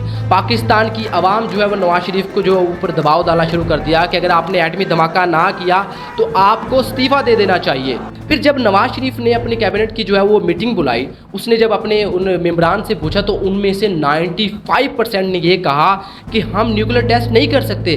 अगर हमने न्यूक्लियर टेस्ट किया तो अमेरिका हमें जिंदा दबा देगा। कुछ लोग हमारे कहते थे पूछ लें, देख लें, अमेरिका नाराज ना हो जाए। कुछ लोग कहते थे एस्टेब्लिशमेंट से पूछ लें। वो कहा करते थे मियां साहब ना करना मर जावांगे। सो वो मर जाने का खौफ एक तारी था उन लोगों पर कि अमेरिका हमें जिंदा नहीं छोड़ेगा अगर हमने जवाब दे दिया। और ये बात सच भी थी क्योंकि उस वक्त के प्रेसिडेंट क्लिंटन थे, उन्होंने नवाज शरीफ को फ़ोन भी किया लेकिन इन्होंने कोई रिस्पॉन्स नहीं दिखाया। यहाँ तक कि अमेरिका के लोग ये कह रहे थे कि हम आपके ऊपर सैंक्शन लगा देंगे अगर अपने ये धमाके किए, हम आपकी सारी जो अमदाद बंद कर देंगे। यहाँ तक कि जाहिद खान ने अपनी किताब जर्नी थ्रू हिस्ट्री में भी लिखा कि अमेरिका ने ये भी कहा कि अगर पाकिस्तान ने अपना एटमी प्रोग्राम चलाया तो हम पाकिस्तान को एक मिसाल बना देंगे। और उन्होंने फैसला किया कि पाकिस्तान के ऊपर पाबंदियां लगाई जाए और अक़वाम मुत्तहिदा के अंदर ये करारदाद मंजूर की जाए कि पाकिस्तान एटमी प्रोग्राम चला रहा है। जिस तरह हमने नॉर्थ कोरिया और ईरान के ऊपर जो है वो पाबंदियां लगाई, इसी तरह हम पाकिस्तान के ऊपर भी पाबंदियां लगाने जा रहे हैं। लेकिन एक मुल्क ऐसा था जिसने उस वक्त पाकिस्तान का साथ दिया और वो मुल्क था चाइना। उसने कहा कि अगर आपने ये करारदाद मंजूर की तो हम इसको वीटो कर देंगे। फिर यही हुआ कि अमेरिका ने जो है वो करारदाद कैंसिल कर दी। उसके बाद फिर अमेरिका ने कुछ डेलीगेशन जो है वो पाकिस्तान भेजा जिसमें कुछ अफराद थे। उन्होंने पाकिस्तान हुकूमत को कहा, उनकी तरफ से वो एक ही रेफरेंस था कि भी ठीक है इंडिया से हमाकत हो गई है मगर आप हमाकत ये ना करें, आप अच्छा बच्चा बन रही है। उस वक्त नवाज शरीफ के ऊपर बहुत ज़्यादा प्रेशर था क्योंकि एक तरफ तो मुल्क की जितनी भी आवाम थी वो नवाज शरीफ के खिलाफ नारे लगा रही थी कि या तो एटमी धमाके करो या फिर इस्तीफ़ा दो। सारी पॉलिटिकल पार्टी उनके खिलाफ थी, जबकि दूसरी तरफ अमेरिका का प्रेशर था। यहाँ तक कि अब्दुल कदीर खान ने नवाज शरीफ को खत लिखा कि देखें अगर आपने एटमी धमाके ना किए तो आवाम आपको बुज़दिल समझेगी। मुझे पता लगा तो मैंने एक खत लिखा था जिसमें मैंने अर्ज़ किया था मेरे हिसाब से कि अगर आपने नहीं किया तो कौम कभी आपको माफ़ नहीं करेगी, आपको एक बुज़दिल पर सफ़र करेगी। पूरी दुनिया के प्रेशर के बावजूद नवाज शरीफ जो थे वो एटमी धमाके करने के लिए तैयार हो गए। जब भी कोई एटमी धमाके करने होते हैं सबसे पहले ये देखा जाता है कि जो उस पहाड़ है उसके पत्थर की डेंसिटी जो है वो कितनी है। अगर तो वो कम होगी तो वहाँ एटमी धमाके नहीं कर सकते क्योंकि वो एटमी मवाद बाहर निकलने का खतरा होता है। अगर तो वो डेंसिटी ज़्यादा होगी तो वहाँ पर धमाके किए जाते हैं। तो इसीलिए जो है वो चागी के मुकाम को सिलेक्ट किया गया और वहाँ पर धमाके करने के लिए तैयारी की गई। एटमी टेस्ट करने की सारी तैयारियां हो चुकी थी, सब कुछ ठीक चल रहा था, लेकिन तभी कुछ ऐसा हुआ जिसने सबको हैरान कर दिया क्योंकि उस वक्त के पाकिस्तान के फॉर्मर सेक्रेटरी शमशाद अहमद को GHQ से ये कॉल आती है कि किसी एजेंसी के बंदे ने ये बताया है कि इंडिया और इसराइल किसी भी वक्त पाकिस्तान के एटमी प्रोग्राम के ऊपर हमला कर सकते हैं। जैसे ही उन्होंने ये खबर सुनी, उन्होंने ये खबर पाकिस्तान के जितने भी ओहदेदार थे उन तक फैला दी और यहाँ तक कि फिर कोहाटा के अंदर जो सिक्योरिटी है उसे मजबूत कर दिया गया। एयरफोर्स के जितने भी जो जहाज़ थे वहाँ पर गर्दिश करने शुरू कर दिए। सिक्योरिटी जो थी वो बहुत ज़्यादा टाइट हो चुकी थी। उन्होंने 5 मिनट के अंदर अंदर तमाम मुल्कों को जो है वो फ़ोन खड़का दिए, जितने भी एम्बेसडर थे उनको बुलाया। यहाँ तक कि उन्होंने इंडिया की हाई कमिश्नर सतीश चंद्रा को कहा कि देखें अगर तो ये बात सच है कि इंडिया पाकिस्तान के ऊपर हमला करने वाला है तो एक बात याद रखेगा कि पाकिस्तान ऐसा हमला करेगा जिसकी जो मैग्नीट्यूड होगी वो अनइमेजिनेबल होगी। चाइनीज ने बता दिया कि नेतन्याहू ने कहा कि हमारा कोई ऐसा प्लान नहीं है। इंडियन हाई कमिश्नर ने भी बता दिया कोई हमारा नहीं है। इजरायली एम्बेसडर ने कह दिया नहीं ऐसी बिल्कुल कोई ऐसी बात नहीं। इस तरीके से हमें इत्मीनान हो गया। फिर वो दिन आया जब पाकिस्तान दुनिया के नक्शे के ऊपर 7वीं एटमी ताकत बन के उभरा। 28 मई 1998 पाकिस्तान ने चागी के मुकाम पर 5 एटमी धमाके किए।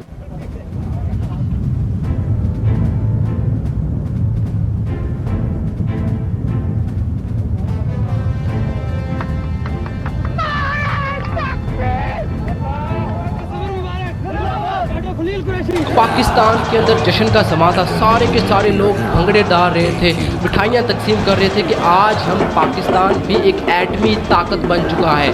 और यहाँ तक कि नवाज शरीफ के नारे लग रहे थे, नवाज शरीफ जिंदाबाद के नारे लग रहे थे और नवाज शरीफ को हीरो कहा जा रहा था, जबकि पूरी दुनिया जो थी वो पाकिस्तान के खिलाफ हो चुकी थी। उन्होंने पाकिस्तान के साथ जितनी भी ट्रेड थी उनको ख़त्म कर दिया, यहाँ तक कि अमेरिका ने पाकिस्तान की जो एड थी उसको बंद कर दिया और सारी की सारी पाबंदियाँ लगा दी, बहुत सारे सेक्शन लगाए गए। I have made it clear to the leaders of Pakistan that we have no choice but to impose sanctions pursuant to the Glenn Amendment as is required by law. लेकिन जो जितने भी इस्लामी ममालिक थे उन्होंने पाकिस्तान को इस मौका के ऊपर मुबारकबाद दी और पाकिस्तान के इस मौका के ऊपर उनका साथ भी दिया था। 1998 के बाद अब्दुल कदीर खान जो थे वो पाकिस्तान के हीरो बन चुके थे। वो जहाँ भी जाते उनकी खूब इज्जत की जाती, वो जहाँ भी जाते उनके नारे लगाए जाते थे। लेकिन फिर ऐसा क्या हुआ कि 31 जनवरी 2004 को उनको उनके ओहदे से बरतरफ कर दिया गया? ऐसा क्या हुआ कि अचानक उनको अरेस्ट करने का फैसला किया गया? असल में 2004 के अंदर जब उस वक्त के वज़ीर आज़म मुशर्रफ ने अमेरिका का दौरा किया तो वहाँ पर CIA के डायरेक्टर जॉर्ज टेनेट ने मुशर्रफ से कहा कि मैं आपसे मुलाकात करना चाहता हूँ। वो एक बंद कमरे में चले गए और वहाँ उन्होंने मुलाकात की। उन्होंने कुछ डॉक्यूमेंट्स जो हैं वो मुशर्रफ के हाथ में थमाए और कहा कि देखिए, और मुशर्रफ ने कहा कि जब मैंने उन डॉक्यूमेंट्स को देखा तो मैं हैरान हो गया और परेशान हो गया और वो ज़िंदगी का सबसे ज़्यादा शर्मनाक लम्हा था मेरे लिए। मैं उसे देख रहा हूँ सारी प्रूफ और मैंने कहा क्या बताऊँ मैं इसको, अब ये तो 100% प्रूफ है। अगर मुझे कोई पूछे ना ज़िंदगी में सबसे ज़्यादा एम्बैरेसिंग मोमेंट मेरे ख्याल में वो ही था, क्योंकि उन्होंने कहा कि उन डॉक्यूमेंट्स के अंदर अब्दुल कदीर खान के खिलाफ ऐसे ऐसे इल्ज़ामात थे जिनको देख के मेरे पैरों के तले से ज़मीन निकल गई। अब उन डॉक्यूमेंट्स के अंदर ऐसा क्या था कि जिसकी वजह से अब्दुल कदीर खान को अरेस्ट किया जाना था? असल में 2003 के अंदर IAEA की एजेंसी जब ईरान के एक शहर में गई तो उन्होंने जब उस फैक्ट्री को देखा जिसके अंदर 100 के करीब जो सेंट्रीफ्यूजेस थे वो इंस्टॉल किए हुए थे और 1000 के करीब जो सेंट्रीफ्यूजेस थे वो इंस्टॉल किए जाने थे। और उस एजेंसी के साथ उस वक्त अब्दुल कदीर खान का एक कोलीग भी था जो यूरेनको के अंदर अब्दुल कदीर खान के साथ काम करता था। जब उसने उन सेंट्रीफ्यूजेस को देखा तो वह हैरान हो गया, क्योंकि ये वही सेंट्रीफ्यूजेस थे जो यूरेनको के अंदर बनाए जाते थे और अब्दुल कदीर खान उनके ऊपर डिज़ाइन पर काम किया करते थे। उन्होंने तभी ये अंदाज़ा लगा लिया कि यही वो सेंट्रीफ्यूजेस हैं जो अब्दुल कदीर खान ने जिनकी ब्लूप्रिंट जो है वो ईरान तक पहुंचाए हैं। It was based upon the technology acquired by A.Q. Khan from when he was in the Netherlands.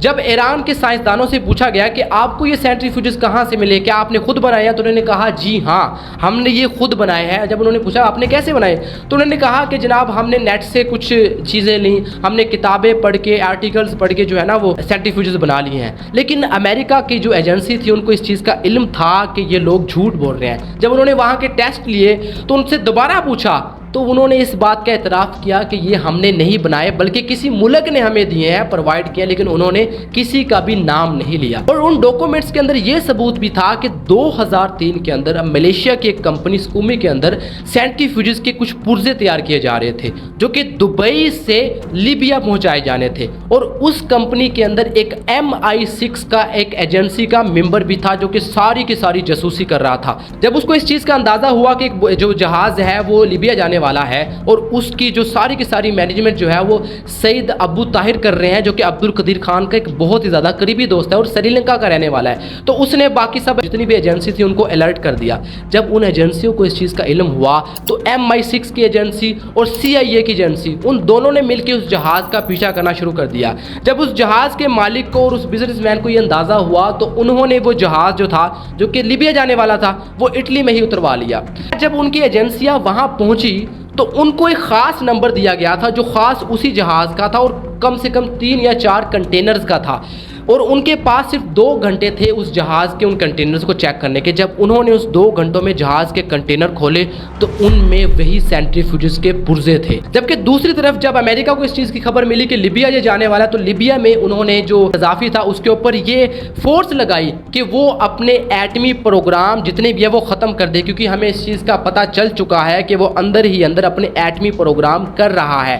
फिर तभी जो है उन्होंने फैसला कर लिया कि हम अपने एटमी प्रोग्राम जो है वो शट डाउन कर देंगे। लेकिन उन डॉक्यूमेंट्स में यह भी था कि अब्दुल कदीर खान जो थे वो नॉर्थ कोरिया गए थे और वहाँ तकरीबन 13 दफ़ा जाके उन्होंने टेक्नोलॉजी एक्सचेंज भी किया और एटमी प्रोग्राम के हवाले से भी बहुत काम किया है। लेकिन अब्दुल कदीर खान ने इन सारे के सारे इल्ज़ामात को रद्द कर दिया। उन्होंने कहा कि देखें, सबसे पहले अगर आप ईरान की बात कर रहे हैं, ईरान के ऊपर ने तो वैसे भी जो है वो NPT ट्रीटी के ऊपर साइन किया हुआ है, वहाँ तो वैसे भी आपकी फोर्सेस जो है वो गर्दिश करते रहती हैं। आप कैसे कह सकते हैं कि ईरान जो है वो पाकिस्तान से या मुझसे उसने मदद ली और सेंट्रीफ्यूजेस बनाए और एटमी प्रोग्राम जारी कर दिया।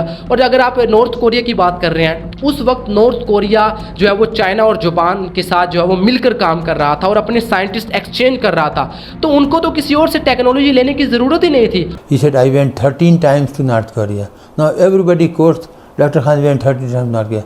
I went twice with the permission of the government as a government delegation, which is on record. सारे के सारे सबूतों और इल्ज़ामात की वजह से अमेरिका ने पाकिस्तान के ऊपर दबाव डालना शुरू कर दिया कि पाकिस्तान खुद इन सारे के सारे ब्लैक धंधों में इन्वॉल्व है। उन्होंने पाकिस्तान के ऊपर इल्ज़ाम लगाना शुरू कर दिया क्योंकि वो कहीं ना कहीं चाहते थे कि वो पाकिस्तान के एटमी प्रोग्राम को बंद कर दे, जिस तरह उन्होंने लीबिया और इराक में किया।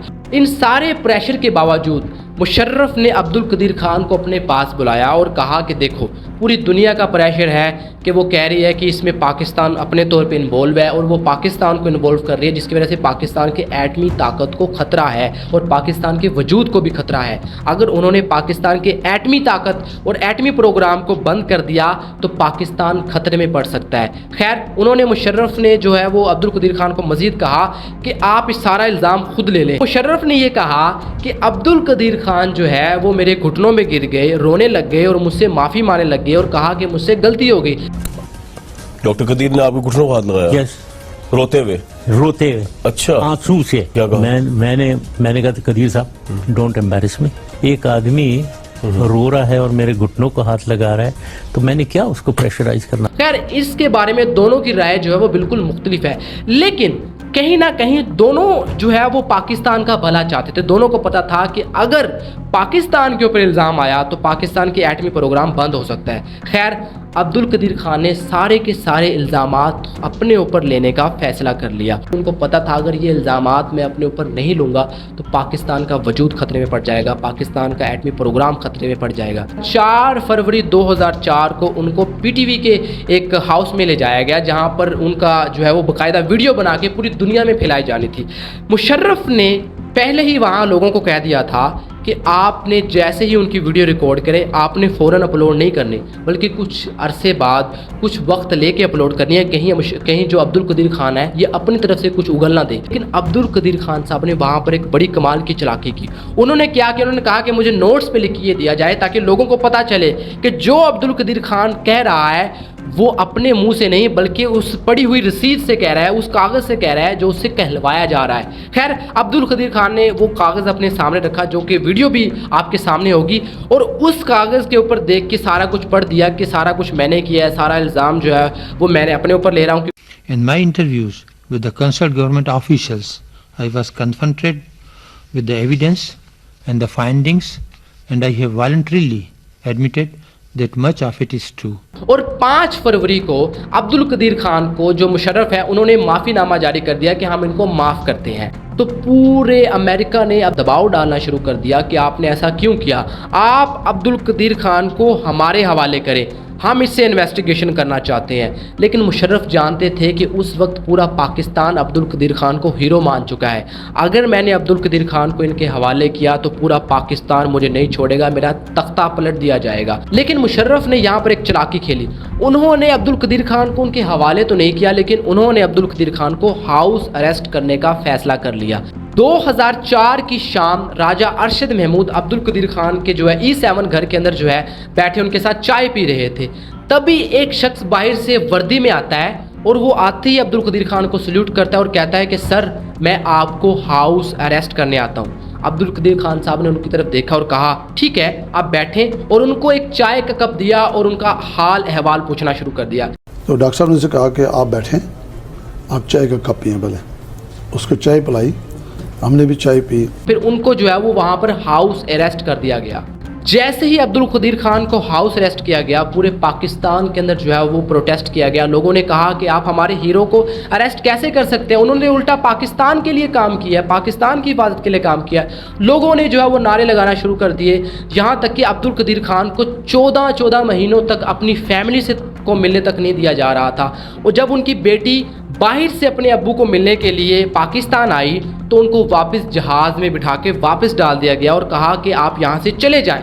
फिर 14 महीनों के बाद उनकी बेटी जब कहती है कि मैंने अपने वालिद को देखा, तो कहती है यकीन करें जब मैंने उनको देखा तो हैरान हो गई और रोने लग गई, क्योंकि जब मैंने उनको देखा तो वो बिल्कुल लग ही नहीं रहे थे कि मेरे वालिद हैं। उनकी आंखें सूजी हुई थी, उनकी जो जिल्द थी वो लटकी हुई थी, क्योंकि उससे पहले जो थे वो बिल्कुल खुशहाल थे, बिल्कुल तंदुरुस्त थे। लेकिन हाउस अरेस्ट के बाद उनकी हालत बहुत ज़्यादा ख़राब हो चुकी थी। And I was shocked, just completely shocked at how much he'd aged. He was old, he was, you know, he used to be a healthy man, he was strong, he was tall. When I saw him that time, he was hunched over, he was skinny, he was just very frail. He was not the father that I remembered seeing. आपके house arrest के बावजूद भी 2007 में America, European और बहुत सारी एजेंसियां जो थीं वो अब्दुल कदीर खान से बात करना चाहती थी और उन्होंने हुकूमत से भी कहा कि हमने अब्दुल कदीर खान से कुछ सवालात करने हैं। लेकिन उस वक्त के वज़ीर आज़म शौकत अजीज़ ने सख्ती से कहा कि हम ये केस अब बंद कर चुके हैं, हम मज़ीद इसके ऊपर कोई बात नहीं करना चाहते। पूरी दुनिया जो थी वो अब्दुल कदीर खान साहब की मांग कर रही थी। सारे कह रहे थे कि अब्दुल कदीर खान को हमारे हवाले किया जाए, लेकिन उस वक्त भी अब्दुल कदीर खान एक जुमला कह रहे थे कि मैंने जो किया पाकिस्तान के लिए किया, मैंने जो किया यहाँ के लोगों के लिए किया, मैंने जो किया मुझे उसके ऊपर फ़ख्र है, मेरी कौम को फ़ख्र है। मैं खुदा की कसम उठा के कहता हूँ कि मैंने कोई गलत काम नहीं किया, मैंने जो किया इस मुल्क की भलाई के लिए किया। लेकिन इसके बावजूद भी उनके ऊपर बहुत सारे इल्ज़ामात लगाए गए कि उन्होंने बाहर बहुत सारी प्रॉपर्टी बनाई, ब्लैक धंधे किए, उनके पास बहुत पैसे हैं। अगर उनके पास इतने पैसे हैं तो वो कहते हैं कि हमारा तो गुजारा बड़ी मुश्किल से होता है, यहाँ तक कि जो हमें पेंशन दी जाती है उससे हम सादा खुराक खरीद सकते हैं या फिर सादा कपड़े पहन सकते हैं। न मकान है, न अकाउंट है, न कुछ है। फाइनेंशियली बहन भाइयों से ले लेके गुजारा कर रहे हैं। यानी गद्दार जो खुद गद्दार मुल्क को बेच दिया, पाकिस्तानी को बेच के पैसे लिए, वो मुहिब वतन है और हम गद्दार हैं। उन्होंने कहा कि अगर मैं बाहर होता तो मैं वहाँ पर अपना मुस्तकबिल बना सकता था, मैं वहाँ पर अरबपति बन सकता था, मेरा वहाँ पर बहुत ज़्यादा मुस्तकबिल था। लेकिन नहीं, मैं 74 के बाद यहाँ आया क्योंकि मुझे पता था कि पाकिस्तान खतरे में है। उन्होंने ये भी कहा कि अगर मैं उस वक्त यूरेनियम की एनरिचमेंट ना करता तो शायद पाकिस्तान क़यामत तक एटम बम बना ही ना पाता। जब उनसे ये पूछा गया कि आप ऐसा क्यों कह रहे हैं, ये सारी जो है वो आपकी कौम है, आपके लोग हैं, ये सारे आप ही के तो हैं, तो उन्होंने कहा कि देखें मुझे लोगों से कोई नाराज़गी नहीं है, लेकिन मुझे नमक हरामों से और एहसान फरामोशों से नाराज़गी है। उन्होंने मुल्क के लिए तन्हाई की ज़िंदगी कबूल करते हुए अपनी ज़िंदगी गुजारी। वो कहते हैं कि जब मैं हाउस अरेस्ट था तो मैं रोज़ाना सुबह जल्दी उठकर नमाज़ पढ़ा करता था, तो उसके बाद अपने स्टाफ के लिए चाय बनाता, बिल्लियों को खाना खिलाता, कुरान पाक पढ़ता और वो भी 1 घंटा, और तर्जमे के साथ उसकी तिलावत करता था। फिर वॉकिंग करने के लिए बाहर चला जाता, अक्सर बाहर लोग मिल जाते और वो ऑटोग्राफ और तस्वीरें वगैरह बनाते। अगर गर्मी होती तो अपनी बेगम के लिए लस्सी बनाता, अगर सर्दी होती तो गर्म चॉकलेट बनाता और हमेशा अपनी बीवी के साथ हर काम में हाथ बटाता था और खाना तो ऐसा बनाता कि सब उंगलियां चाटते रह जाते। और वो बताते हैं कि एक दफ़ा जब वो बेल्जियम में रहते थे तो उनके पीएचडी के एक प्रोफेसर जब उनसे मिलने आए घर तो उन्होंने कहा कि आज आपके यहाँ मेरी दावत है तो आज मैं खाना खाने आया हूँ, मैंने सुना है कि आप जो है वो बहुत ही ज़बरदस्त खाना बनाते हैं। अब्दुल कदीर ने कहा जी ज़रूर, क्यों नहीं, मैं ज़रूर खाना बनाऊंगा और आप उंगलियां चाटते रह जाएंगे। जब अब्दुल कदीर खान साहब खाना लेके आए और मेज़ के ऊपर रखा और उन्होंने वो खाना खाया तो प्रोफेसर ने कहा कि अब्दुल कदीर तुमने 7-8 साल तो अपनी ज़िंदगी के ऐसे ही ज़ाया कर दिए, अगर तुम एक रेस्टोरेंट खोल लेते तुम 1 करोड़पति होते। जब वो घर में कैद थे तो वो कहते हैं कि मैं कोई भी नमाज नहीं छोड़ता था, यहाँ तक कि मैं 8 नमाजें पढ़ता था। लेकिन अल्लाह ताला का शुक्र है कि हम सब पूरा घर हमारे 5 वक्त के नमाजी हैं। मैं 8 नमाज़ें पढ़ता हूँ रोज़ माशाअल्लाह।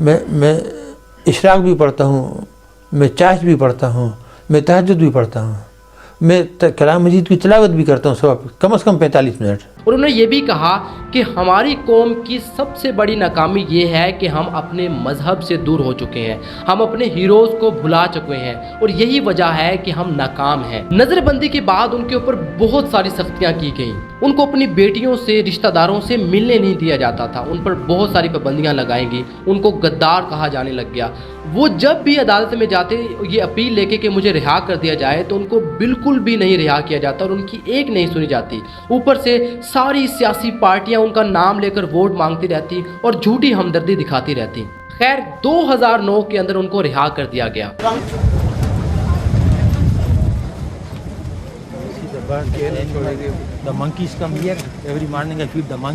جس پر امریکی حکومت بہت ہی زیادہ برہم ہوئی، یہاں تک کہ اوباما نے کہا کہ اب نیوکلر پھیلاؤ کا جو رسک ہے وہ دوبارہ سے بڑھ جائے گا۔ جیسے ہی ان کو رہائی ملی تو وہ گھر آئے، انہوں نے کہا کہ اب میں اپنی پوری زندگی پاکستان میں تعلیم کے لیے وقف کر دوں گا اور پورے پاکستان کو ایک ایسی تعلیم دوں گا کہ پاکستان جو ہے وہ دنیا کے نقشے پر ابھرے گا۔ انہوں نے اپنے پرانے دوستوں کے ساتھ مل کر بہت سارے اسکول، کالجز اور یونیورسٹیاں کھولی، انہوں نے پاکستان میں بہت ساری لائبریریز بنائی۔ وہ ایک سچے محب وطن تھے، وہ غریبوں کی مدد اور عوام کی، پاکستانیوں کی زندگیوں میں حقیقی فرق لانے پر یقین رکھتے تھے۔ عبد القدیر خان ہاسپٹل ٹرسٹ کے ذریعے انہوں نے ہزاروں پسماندہ لوگوں کو مفت اور سستی صحت کی سہولیات فراہم کی۔ تعلیم کے میدان میں بھی ان کی کاوشیں قابل تعریف تھی، جہاں انہوں نے نئی نسل کے سائنسدانوں اور انجینئروں کی تربیت کے لیے ادارے قائم کیے۔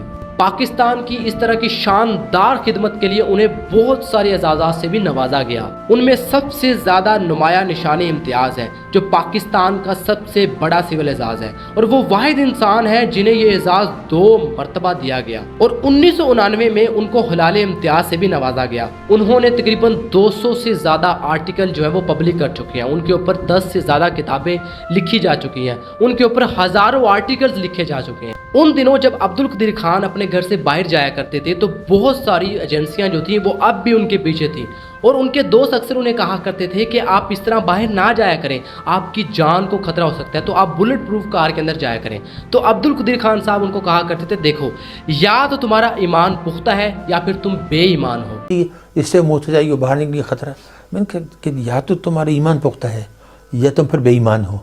تو اگر تم یہ سوچنے لگو کہ جی میں بلٹ پروف میں بیٹھ کے جاؤں گا تو بچ جاؤں گا، کیونکہ اللہ تعالیٰ نے فرما دیا کہ تمہاری موت کا وقت و جگہ میں نے مقرر کر دی ہے سورۃ تغابن میں کہ ما اصاب میں مصیبت الا باذن اللہ، کہ میری مرضی کے بغیر تمہارا کوئی بال بھی نہیں کرتا۔ تو پھر آپ کا ایمان پختہ ہے کہ بھائی آپ اگر کیا جو لوگ بیٹھے ہوتے ہیں گھر کے اندر وہ نہیں مر جاتے۔ 2012 میں پاکستان کے بگڑتے ہوئے حالات کی وجہ سے عبد القدیر خان صاحب نے اپنی ایک سیاسی پارٹی بنائی، تحریک تحفظ پاکستان۔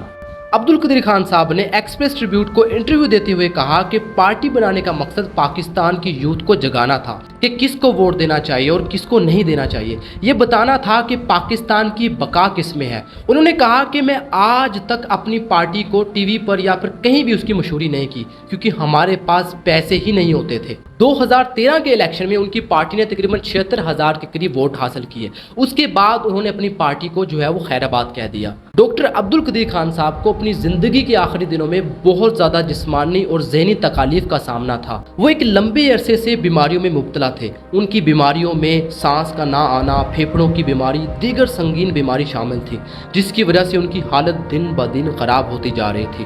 ان کی مزید حالت تب خراب ہوئی جب اگست میں ان کا کرونا کا ٹیسٹ جو تھا وہ پازیٹیو آ گیا، جس کی وجہ سے ان کی سانس لینے میں بہت زیادہ دشواری ہونے لگی، ان کو وینٹیلیٹر پر رکھا جانے لگا۔ ان دنوں ان کے انتقال کی خبریں بھی جو تھیں وہ گردش کر رہی تھیں، لیکن عبد القدیر خان صاحب نے ایک ویڈیو بیان میں کہا کہ میں بالکل ٹھیک ہوں۔ آپ یقیناً افواہیں سن کے پریشان ہوں گے، مجھے بھی کل سے بہت فون آ رہے ہیں، وہ میرے بارے میں بری بری خبریں لگاتے ہیں کہ جی بیمار ہو گیا، اور یہ بھی لگایا کل کہ جی وہ فوت ہو گیا۔ ایسی کوئی بات نہیں، اللہ پاک کا ہزار ہزار شکر ہے کہ میں بالکل ٹھیک ٹھاک ہوں، حیات ہوں۔ آخری دنوں میں جب وہ وینٹیلیٹر پر تھے تو ان کے منہ سے بہت زیادہ خون آیا کرتا تھا۔ وہ کہتے ہیں کہ ڈاکٹر ان کو آکسیجن لگا دیتے اور کبھی وہ خود سانس لے لیا کرتے تھے۔ عبد القدیر خان صاحب نے اپنی زندگی کے آخری دنوں میں اس وقت کی حکومت سے شکوہ بھی کیا۔ انہوں نے کہا کہ اس حالت میں بھی کوئی بھی ان سے ملاقات کے لیے نہیں آیا۔ یہ اس بات کی طرف اشارہ کرتا ہے کہ ان کی زندگی کے اختتامی لمحے انتہائی بہت ہی زیادہ تکلیف دہ تھے. ان کے دل میں ایک درد کا احساس تھا کہ ان کی خدمت اور قربانیوں کے باوجود ان کو تنہا چھوڑ دیا گیا. لیکن ایک شخص ایسا تھا جو عبدالقدیر خان صاحب کو ان کے گھر ملنے بھی جایا کرتے تھے، اور وہ تھا وزیر اعلیٰ سندھ مراد علی شاہ. عبدالقدیر خان صاحب نے وزیر اعلیٰ سندھ کو خط بھی لکھا اور ان کا شکریہ بھی ادا کیا. وہ خط یہ تھا. 4 اکتوبر کے اس خط میں انہوں نے کہا کہ شکریہ میرے صوبے کے وزیر اعلیٰ، آپ نے مشکل گھڑی میں مجھے یاد رکھا. لیکن انہوں نے شکوہ بھی کیا کہ وزیر اعلیٰ سندھ کے علاوہ وفاق، پنجاب، خیبر پختونخوا اور بلوچستان کے کسی بھی منتخب نمائندے نے ان کو پوچھا تک نہیں. ڈاکٹر عبدالقدیر خان اپنی ساری پریشانیوں، ساری تکالیف اور سارے دردوں کو اپنے دل میں لیے 10 اکتوبر 2021 کو وفات پا گئے.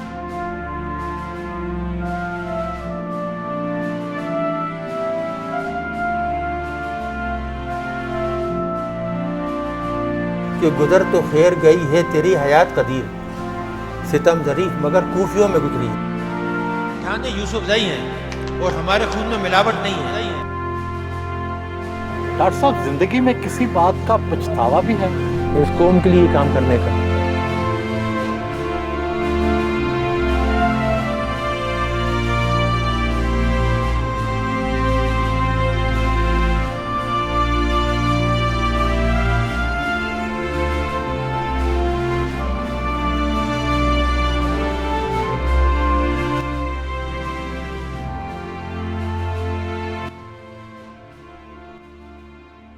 آپ کی وفات پر ملک بھر میں سوگ منایا گیا. وزیر اعظم، صدر اور دوسرے تمام لوگوں نے افسوس کا اظہار کیا اور مکمل سرکاری اعزاز کے ساتھ آپ کو تدفین کرنے کا اعلان کیا گیا. لیکن یہاں میں آپ کو ایک بات بتا دوں، انہوں نے اپنی وفات سے چند دن پہلے ایک پیغام جاری کروایا تھا، اور وہ پیغام یہ تھا کہ علاج جاری ہے، گناہ گار ہوں، دعائیں مغفرت کرتا رہتا ہوں.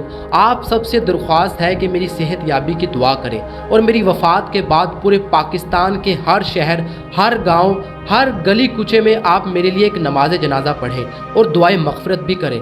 میں دل و جان اور خون پسینے سے اس ملک کی خدمت کی ہے، جو کہا گیا اس پر عمل کیا، کوئی غلط کام نہیں کیا، اور نہ ہی میرے محب وطن ساتھیوں نے کوئی غلط کام کیا. میرا اللہ میرا گواہ ہے. میں جب جہاں چاہتا چلا جاتا، خراب پتی بن جاتا، لیکن مجھے پاکستان عزیز تھا، آپ عزیز تھے. آپ کی حفاظت اور سلامتی میرا فرض تھا. میں دسمبر 1971 کو کبھی نہیں بھلا سکا. والسلام، طالب دعا ڈاکٹر عبدالقدیر. آپ کے اس پیغام کے باوجود پاکستان حکومت کا کوئی بھی اعلیٰ عہدیدار آپ کے جنازے تک میں شریک نہیں ہوا، سوائے وزیر اعلیٰ سندھ مراد علی شاہ کے، جن کو آپ نے خط بھی لکھا تھا. جبکہ دوسری طرف ہندوستان سائنسدان ڈاکٹر عبدالکلام کا جب انتقال ہوا تو پورا ہندوستان ایک صف میں کھڑا تھا، چاہے وہ ہندو ہو یا مسلمان، سب افسردہ تھے. ہندوستان کے بڑے بڑے عہدیدار ان کے فنرل میں شریک ہوئے، یہاں تک کہ پرائم منسٹر مودی بھی، جنہوں نے جھک کر عبدالکلام کو سلام کیا، کیونکہ وہ اپنے ہیروز کی قدر کرتے ہیں. لیکن دوسری طرف ہماری قوم، ہم نے شروع ہی سے اپنے ہیروز کی قدر نہیں کی، چاہے وہ قائد اعظم ہو، چاہے وہ فاطمہ جناح ہو یا ذوالفقار علی بھٹو. ہم اپنے ہیروز کو کھا جاتے ہیں. ایک بات یاد رکھے گا، جو قوم اپنے ہیروز کو بھول جاتی ہے، ناکامی اس قوم کا مقدر بن جاتی ہے. اللہ تعالی ہم سب کو ہدایت دے اور ہم سب کو اپنے ہیروز کی قدر کرنے والا بنائے. اللہ تعالی آپ سب کا حامی ناصر ہو. والسلام.